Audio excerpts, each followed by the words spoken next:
اليوم المهاجم الذي سوف يتحمل مسؤولية قيادة خط النار الميلاني.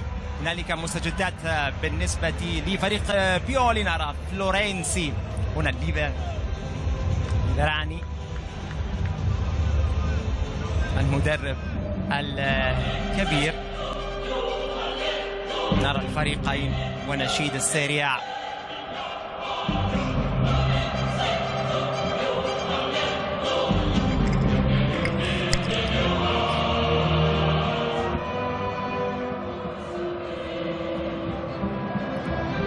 Sono 10 fin qui.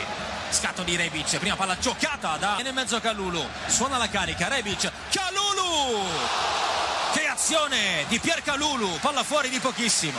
In 3 passaggi sono andati in porta, recupero della palla, verticalizzazione su Rebic, accompagnare con la corsa, guarda l'anticipo perfetto di petto con Florenzi a memoria verso Kalulu, può metterla da lì, cross è per Florenzi, di testa largo Alessandro Florenzi. La catena di destra si era creata una bella azione, perché Florenzi che dà la palla a Kalulu, qui Paolo Zanetti batte che tira forte e diventano difficili. Aramo sempre lì sul primo palo, forte prolunga e non arriva il tap-in sul secondo da parte di Tor Perez. Ha rischiato qui il Milan perché avevano perso la marcatura sul primo tocco, guarda la palla rimane lì sulla spizzata, 2 convergere, scarico fuori per Bennacer, morbido sul secondo palo, Teo Hernandez, il cross per Brahim Diaz che fa esplodere San Siro, porta avanti il Milan al primo tiro in porta Brahim Diaz, 1-0.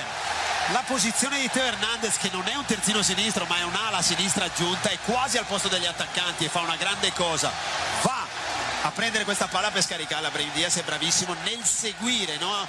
È l'uomo che non trova la marcatura degli avversari.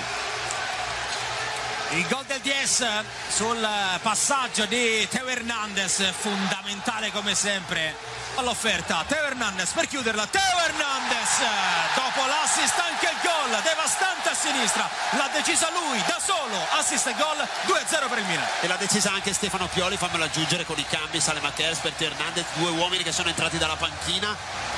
Il Venezia si è allungato, si è allargato e la qualità del Milan viene fuori, soprattutto i tempi di gioco, no? Perché Saelemaekers per dare una palla così, quasi al buio sull'altra fascia, quella opposta, vuol dire che sente, sa, è consapevole.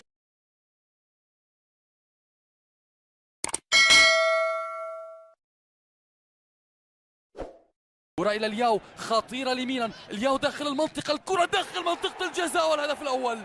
جول أول للميلان، زلاتان إبراهيموفيتش في غضون دقيقتين يفتتح باب التسجيل، هدف مبكر لميلان، ميلان يسجل الهدف الأول، زلاتان إبراهيموفيتش يسجل الهدف الشخصي الثامن له هذا الموسم، جول أول لميلان، هدف مبكر هنا في فينيسيا، الميلان يتقدم بعمل رائع كان من الياو، هذه عادة أكثر وهذه انطلاقة. ثيو هرنانديز داخل المنطقة، ثيو التسديدة من ثيو حطها في الجول، جول ثاني لمصلحة ميلان، سجل في بداية الشوط الأول ويسجل مرة أخرى في بداية الشوط الثاني. ثيو يحتفل، ميلان يضيف الثاني، الميلان يتقدم بهدف آخر في بداية هذا الشوط.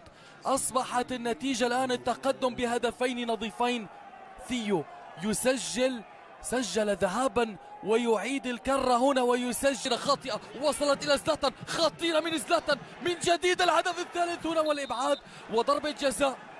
ضربة جزاء متابعينا الكرام، والبطاقة الحمراء تظهر، الأمور تزداد صعوبة، تزداد سوء هنا في مدينة الجمال والعراقة فينيسيا. ضربة جزاء وبطاقة حمراء. إيثان ثيو أيضا واثق من نفسه، الفرصة الآن، ثيو أمام سيرجيو والهدف الثالث، حطها في الجول من علامة الجزاء. ميلان يسجل الثالث، ميلان يعزز التقدم، يبتعد أكثر، يؤمن النقاط الكاملة بشكل أكبر. ميلان الآن يتقدم بثلاثية وفينيسيا يلعب ب10 لاعبين.